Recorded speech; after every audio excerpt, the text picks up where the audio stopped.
మనం 97 ప్రాబ్లంకి వెళ్దాం. So find the mean and variance for the first 10 multiples of 3. ఇది కొద్దిగా ఎక్స్ప్లెనేషన్కి 5 minutes or 10 minutes పడుతుంది, అందుకే రాస్తాను. సో మనకి 3 యొక్క మల్టిపుల్స్, 3 యొక్క ఫస్ట్ 10 మల్టిపుల్స్ అంటే 3 1 3, 3 2 6, 3 3 9, అలాగా 3 10 30 వరకు నెంబర్స్ తీసుకుని వాడి యొక్క మీన్ కట్టాలి, వాడి యొక్క వేరియన్స్ని కట్టాలి.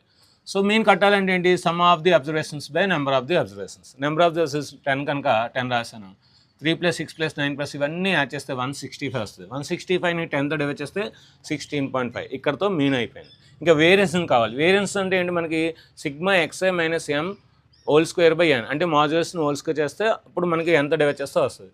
కనుక నేను x రాసుకున్నాను, మాడ్యులస్ ఆఫ్ x - m రాసుకున్నాను, modulus of x - m whole square రాశాను.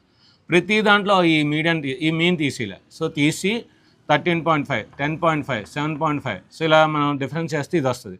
వీటి యొక్క స్క్వేర్స్ రాయాలి. వీటి యొక్క స్క్వేర్స్ 13 నెక్స్ట్ నెంబర్ ఎంత? 14. 14 13s 182, 5 square 25.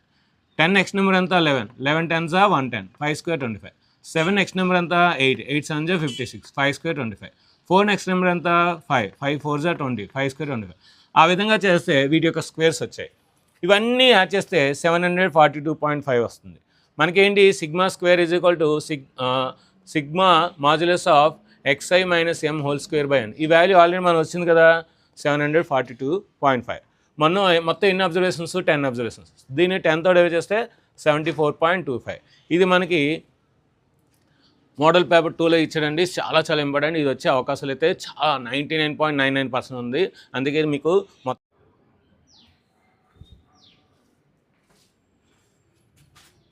సో అందుకని మొత్తం అంతా రాసి మీకు ఎక్స్ప్లెయిన్ చేస్తాను. సో ఇది ఖచ్చితంగా 99.99% వస్తుంది. దీని యొక్క స్క్రీన్ షాట్ తీసుకొని నెక్స్ట్ మనం 98 ప్రాబ్లం కోసం కింద లింక్ని